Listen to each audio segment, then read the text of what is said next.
Bismillahirrahmanirrahim. Alhamdulillah, wassalatu wassalamu ala rasulillah. Allahumma aslih lana niyyatina wa dhurriyyatina wa ahsin khitamana ya arhamar rahimin. Бүгінгі сабағымыз Сырат көпіресі туралы. Сырат көпіресі қиямат күні тозоқтың үстіне орнатылады. Сырат деген емне? Сырат арабчада жол деген мағынаны білдіреді. Қиямат күніндегі оқиялар жөнінде айта тұрған болсақ, сырат тозоқтың үстіне орнатыла тұрған, қойыла тұрған көпірені білдіреді. Біз бұға иман келтіреміз, ішенеміз, растаймыз. Мынау шол жерден, мынау шол көпірі арқылы имандылар бейішке қарай барышады. Тозоқтың үстіне бұл көпірі қойылары хадисте айтылынған. Пайғамбарымыз саллаллаху алейхи уассалам хадисінде қиямат күні періштелер жалынданған, алолынған тозоқты сүйреп келешеді. Анын 70.000 жүгені бар, ар бір жүгенді 70.000 періште қырмап сүйреп келеді деп айтылған. Дач айтқанда, қиямат күні періштелер тозоқты сүйреп келешеді. Ошондо анын үстіне сырат орнатылады. Көпірі орнатылады. Сырат бұл бейіш менен тозоқтың ортасындағы көпірі. Бұл көпірі бейіш менен тозоқты байланыштырып тұрады дегенді білдірбейді. Бұл көпірі бейіш менен тозоқты байланыштырып тұрады дегенді білдірбейді. Мындай емес.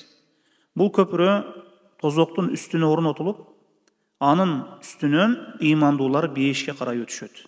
Ал арқылы бейішке өтішеді. Мындайша айтқанда, бұл бейішке қарай орнатылған жол. Сырат көпіресінен бейішке алып баруучу башқа бір жол жоқ. Бейішке мынау шул сырат көпіресі арқылы ғана өтіледі. Қала берсе, пайғамбарлар сырат көпіресіне өтіп жатып, о Аллах құтқарғын, о Аллахым құтқарғын деп айтып қалады екен, мына шундай дуа қылып қалады екен. Пайғамбарымыз саллаллаху алейхи уассалам айтқан, тозоқтың үстіне көпірі орнатылады қиямат күні. Үмметімнен сырат көпіресінен бірінші болып өте тұрған кіші мен боламын дейді. Қала берсе, ошол сырат көпіресінен өтуді пайғамбарлардың дуасы Аллахумма саллим, Аллахым бізді саламат қойғын деп дуа қылып қалышады екен дейді пайғамбарымыз саллаллаху алейхи уассалам. Пайғамбарлар өтішеді, бирок алар дағы ошол жерде Аллахқа дуа қылып, жалынып, жалбарып өтіп кетішеді екен. Антикени хадисте бұл көпіренің қылдан ішке, қылыштан құрш екендігі айтылынған. Аллах Таала Құранда айтады: "Ва им минкум илля варидуха кана ала раббика хатман мақдия, thumma нунajжи аллазина аттақау ва назару az-залимина фиха жисия." Сілердің барыңар ақыретте чоғылып, барыңар тозаққа келушісіңер. Бұл Раббиңнің қалаусы бойынша анық өкім қылынған іш. Ар бір адам тозақ үстіндегі сырат көпіресіне келіп, андан өтішеді. Кімдір тез, жеңіл өтіп кетсе, кімдір ақырынырақ, дағы біреу чалышып өтеді. Күнөөсү көп бақытсыздар чалышып тозаққа түшіп кетішеді. Жеңіл өткендер менен араң қиналып өткендер Раббисіне шүгір қылып бейішке шығышады. Бір күні пайғамбар саллаллаху алейхи уассалам Хафса радиаллаху анханың үйінде болған кезде Бадыр жана Худайбияда қатышқандар тозақ отына кірбейді деп айтты. Ошондо Хафса радиаллаху анха сұраған екен. Аллах Таала Құранда айтты ғой, о Аллахтың елшісі: "Ва им минкум илля варидуха кана ала раббика хатман мақдия." Сілердің барыңар тозаққа келушісіңер. Бұл Раббиңнің қаулысы бойынша анық өкім қылынған еш.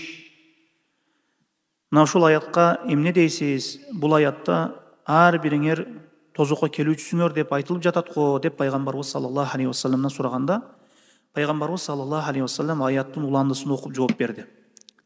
"Thumma nunajжи аллазина аттақау ва назару az-залимина фиха жисия." Андан соң Аллахтан қорыққан тақва кишилерди құтқарып, залым капырларды чөгөлөгөн абалда тозоқты қалтырабыз деп пайғамбарыбыз саллаллаху алейхи уассалам мына ушул аят менен жооп берген екен. Сырат көпіресінің сыпаты. Хадистерде айтылады, сырат көпіресінің сыпаты ал тайғалақ. Ал жерде буттар тайғаланады. Жана анда илмектер бар. Башка бир хадистерде айтылган, ал чачтан ичке жана кылычтан курш деп. Бул хадисти Абу Саид ал-Худри радыйаллаху анху риваят кылган Сахих Муслимде. Кейбир алымдар айтышат, бул көпүрө Сырат көпүрөсү деп аталгандан кийин ал кенен болуш керек. Биринчиден канчалаган адамдар ал аркылуу өткөнү анын кенендигин далилдейт. Экинчиден бул көпүрө Сырат деп аталат. Кенен болгон, ачык, айкын болгон жол дегенди билдирет деп айтышат. Биз айтабыз, бизде далил бар. Сахих Бухариде риваят кылынган хадис, ошол Сырат көпүрөсү чачтан ичке, лезвиядан курш деп ушундай сыпатталган. Биринчи топтогу алымдар айтышат, ал тайгалак экен, мындан билебиз, ал кенен экен. Биз айтабыз, төмөнкүдөй далилдүү, бул талашка чекит коет. Сырат көпүрөсүнүн кенендиги канча? Ибн Ражаб төмөнкү сөздөрдү келтирет. Кимге бул дүйнөдө сырат тар болсо, ага тиги дүйнөдө Сырат көпүрөсү кең болот. Кимге бул дүйнөдө сырат тар болсо, ага тиги дүйнөдө Сырат көпүрөсү кең болот. Кимге бул дүйнөдө сырат кең болсо, ал үчүн акыретте сырат тар болот. Демек, бул дүйнөдө киши Аллахтын динин бекем карманса, оңго жана солго кетпестен түз жүргөн болсо, эми оңго жана солго кетпестен дегени адал арамды айырмалап, таухид жана ширкти айырмалап, Аллахтын туура жолу менен, шариаты менен жүргөн болсо, ал үчүн кыямат күнү Сырат көпүрөсү кенен болот. Эми башкача айтканда, ал басып баратып бир жерден оңго бурулса же сол жака карай бурула кетсе, туура жолдон адашты дегениби? Жок.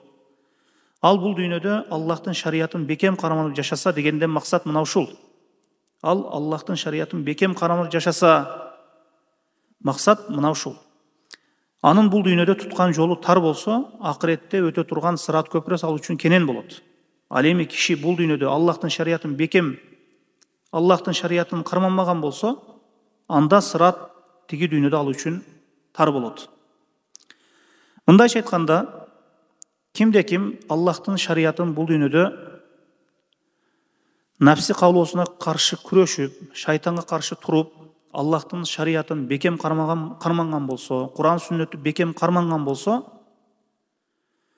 ал үчүн кыямат күнү тозоктун үстүнө орнотулган көпүрө Сырат көпүрөсү кенен болот. Ал эми ким нафси каулоосуна ээрчип, шайтанга ээрчип, бул жашоодо Аллахтын шариятын, Куран сүннөттү карманмаган болсо, кайдыгер мамиле кылган болсо, ал үчүн кыямат күнү тозоктун үстүнө орнотулган бул көпүрө Сырат көпүрөсү тар болот. Маани мына ушул. Адамдар Сырат көпүрөсүнөн кандай өтүшөт? Адамдар Сырат көпүрөсүнөн топ-топ, жамаат болуп өтүшөбү же бири-бирден өтүшөбү? Кээ бир адамдар мына ушундай суроо беришет. Мындай суроо өзү негизинен туура эмес. Анткени бул илим кайып илимине кирет. Биздин негизги милдетибиз Аллахтан сурайлы, жакшы амалдарды жасап, Сырат көпүрөсүнөн ийгиликтүү өтүп кетүү үчүн тозокко түшүп кетпей. Алла өзү сактасын. Шейхул Ислам рахимахулла айтат, адамдар Сырат көпүрөсүнөн кандай өтүшөт? Ал айтат, адамдардын арасынан бул көпүрөдөн көз ачып жумганча өткөндөр болот. Кээ бир адамдар Сырат көпүрөсүнөн чагылган сыяктуу тез өткөндөр болот.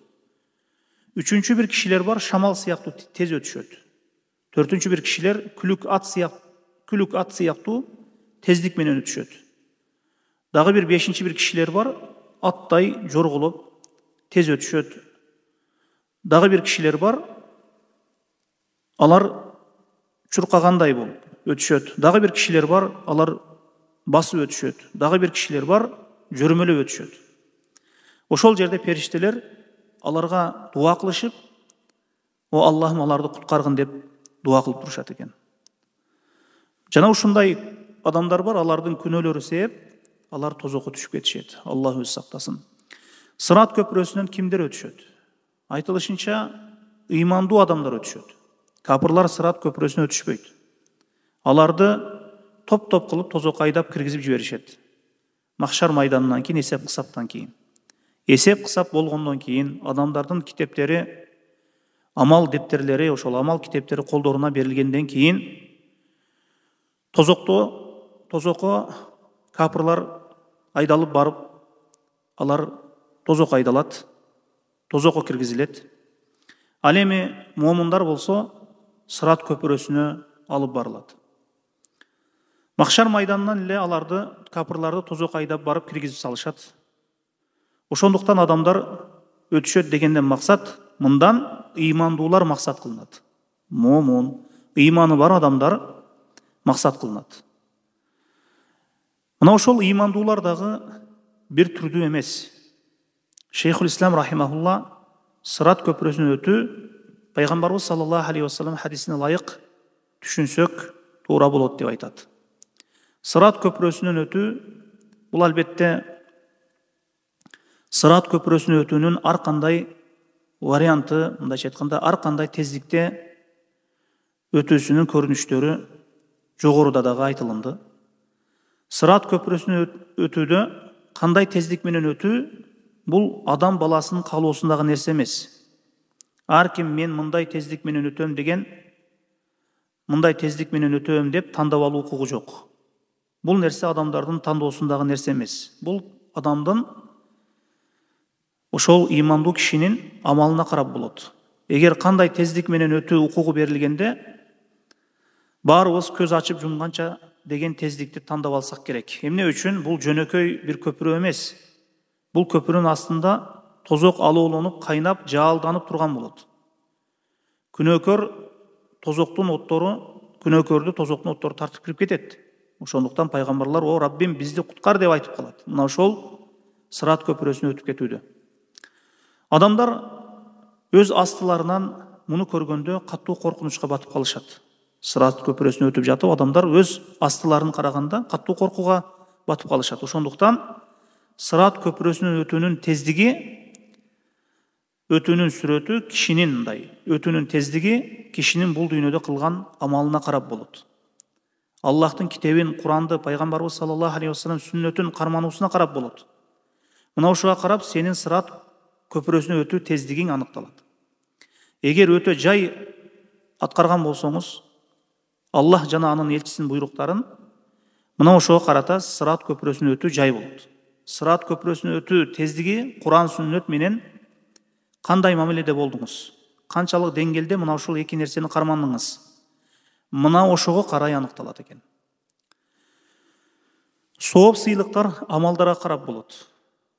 Эгер бул дүйнөдө пенде Аллах жана элчисинин чакыруусуна жай жооп берген болсо, Сыраттан өтүүсү да жай болот. Өтө акырын өтөт. Ошондуктан бул жашоодо да Сырат жол, көпүрө бар. Бул жашоодо деле Сырат бар. Бул Сырат, Сырат ал-мустаким, туура жол. Туура жол бул духовный, руханий, физический эмес. Ким бул жашоодо руханий Сыраттан кандай жүрдү, кандай өттү? Бул жашоодо руханий Сыратты кандай карманды, туура жолду канчалык карманды, жанагы амал кылды. Ошондуктан физический өтө турган тиги дүйнөдөгү Сыратта кандай өтүүсү белгилүү болот.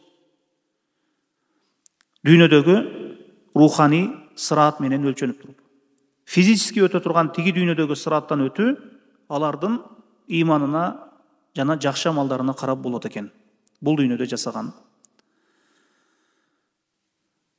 Сыраттагы бекемдик. Тиги дүйнөдөгү Сыраттагы бекемдик сиздин бул жашоодогу ыйманыңызга карап болот. Эгер бул жашоодо ыйман күчтүү болсо, шарият нормаларын жакшы сактаган болсоңуз, акыретте тайгалак Сыратта, Сырат көпүрөсүндө бекем болосуз. Бул жашоодо динде бекем болсоңуз, акыреттеги Сыратта бекем болосуз.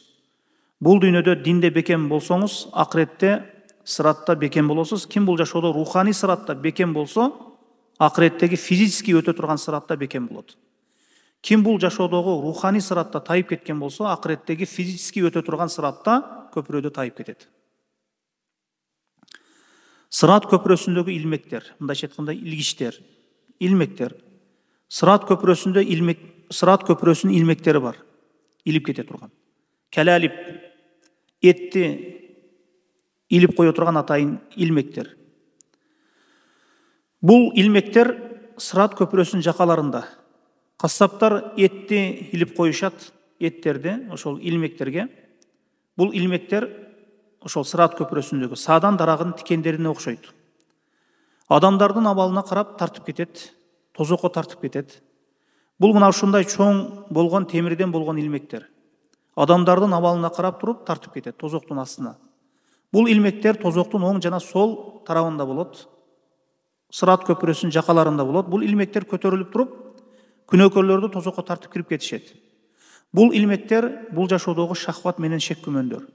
Бул жашоодогу шахваттар, шубхалар акыреттеги Сырат көпүрөсүндө илмектерге айланат. Шахват бул түрдүү шахваттар, напси каулоону ээрчүү. Бул шахваттар Сырат көпүрөсүндө темирден болгон илмектерге айланат. Шубхаттар шек күмөндөр, кишинин ишенимин туура эмес багытта болуусу. Бул шубхаттар Сырат көпүрөсүндө илмектерге айланат. Шек күмөндөр, шектенүүлөр кыямат күнү бул илмектерге айланат. Бул илмектер көтөрүлүп туруп, коркуунун үстүндө бара жаткан кишини тартып тозокко алып кирип кетет, күнөөкөрлөрдү. Аллах өзү сактасын. Аллах Таала атайын периштелерди коюп коет бул илмектерди караган. Иманы бар адамдардын Сырат көпүрөсүнөн кулап кетүүсү. Бул адамдар муахидтер эле. Аллахты бир деп билген муахидтер. Кээ бир иштерде Аллахка күнөөкөр болуп койгон муахидтер. Булар бул жашоодо Аллахтын кээ бир өкүмдөрүнө тайгаланып кетишкен. Кээ бир өкүмдөрүндө тайгаланып кетишкен. Ошондуктан Сырат көпүрөсүндө да тайгаланып кетишет. Ошондуктан тозок бир түрдөгү эле адамдарга гана таандык эмес. Иманы бар адамдар дагы тозокко кирет. Жана капыр адамдар дагы тозокко кирет. Бирок тозокто имандуу адамдар менен капырлардын абалы бирдей эмес. Ошондуктан имандуулар Сырат көпүрөсүнүн үстү тарабы менен тозокко түшүп кетишет, күнөөкөрлөр. Тозоктун үстүндөгү Сырат көпүрөсүнөн түшүп кетишет. Мындан чыкты алар тозоктун үстүнкү тарабында, үстүнкү слоюнда болушат. Биз билебиз, тозоктун асты тарабы азабы каттуу экенин. Хадисте келет го, тозоктун оту кишинин намазда саждага барган жерине тийбейт дейли. Пешенесине, мурдуна, эки тизесине, эки колуна, эки бутуна, саждага бара турган мүчөлөрүнө тийбейт дейт. Саждага баргандагы мүчөлөрүнө тийбейт экен тозоктун оту. Кишинин пешенесине, саждага тийген мүчөлөрүнө, эки колуна, пешенесине, мурду, эки тизесине тозок оту тийбейт экен. Бул адамдар муахидтер, Аллахты бир деп билип жашап өткөн адамдар, бирок кээ бир күнөө иштерди жасап койгон адамдар. Ошондуктан алар тозокто түбөлүккө калып кетишпейт. Күнөөлөрүнөн тазаланып, Аллах Таала коюп койгон мөөнөт бүткөндө тозоктон чыгып бейишке киришет. Аллах Таала баарыбызды кадамыбызды Сырат көпүрөсүнөн өтүүдө бекем кылсын. Бир көз ачып жумганча өтүп кетүү баарыбызга насип кылсын. Амин я раббал аламин. Абу Саид аль-Худри радыйаллаху анхудан риваят кылынат. Аллахтын элчиси саллаллаху алейхи вассалам айтты: качан ыймандуу момундар Сырат көпүрөсүнөн өтүп тозоктон кутулганда, алар тозок менен бейиштин ортосундагы Сырат көпүрөсүндө токтотулат. Мындайча айтканда, көпүрөдөн өткөндөн кийин тозок менен бейиштин ортосунда токтотулат. Алар бул дүйнөдө бири-бирине кылган адилетсиздиктери үчүн бири-биринен акылар алынат. Качан алар күнөөлөрдөн тазалангандан кийин аларга бейишке кирүүгө уруксат берилет. Пайгамбарыбыз саллаллаху алейхи вассалам айтат: жаным колумда болгон затка ант. Алардын ар бири бейиштеги үйүн, ошол бара турган турак жайын бул дүйнөдөгү турак жайынан, үйүнөн тез табат деп айтат пайгамбарыбыз саллаллаху алейхи вассалам. Сырат көпүрөсүнө биз ыйман келтирет экенбиз. Ыйман келтиребиз. Бул Аллах Таала айткан, бул тууралуу Кур'ан-ы Керимде дагы аят бар. Жана ошондой эле пайгамбарыбыз саллаллаху алейхи вассаламдан бир нече сахих хадистер келген. Ошондуктан биз буга ыйман келтиребиз. Ошондуктан ким Сырат көпүрөсүнөн эсен аман өтүп кетемин десе, ошол инсан Кур'ан сүннөттү бекем кармануусу керек.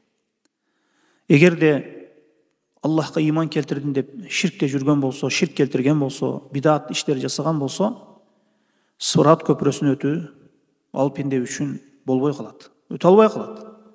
Эгер Кур'ан сүннөттү карманып, ширктен этият болуп, бидаттардан этият болуп, Кур'ан сүннөткө амал кылып, Аллахка ыйман келтирип, Аллахка ширк келтирбеген абалда чыныгы муахид, чыныгы Аллахтын өзүнө гана сыйынуучу пенде болуп жашап өтсө, Сырат көпүрөсүнөн эсен аман өтүп кетет. Аллах Таала баарыбызды Сырат көпүрөсүнөн эсен аман өтүүнү саламат өтүүнү баарыбызга насип кылган болсун. Аллах таала мына ушул нерседе Аллах таала өзү жардамчы болсун. Амин я раббал аламин. Субханака Аллахумма бихамдик, ашхаду ан ла илаха илля анта, астагфирука ва атубу илейк.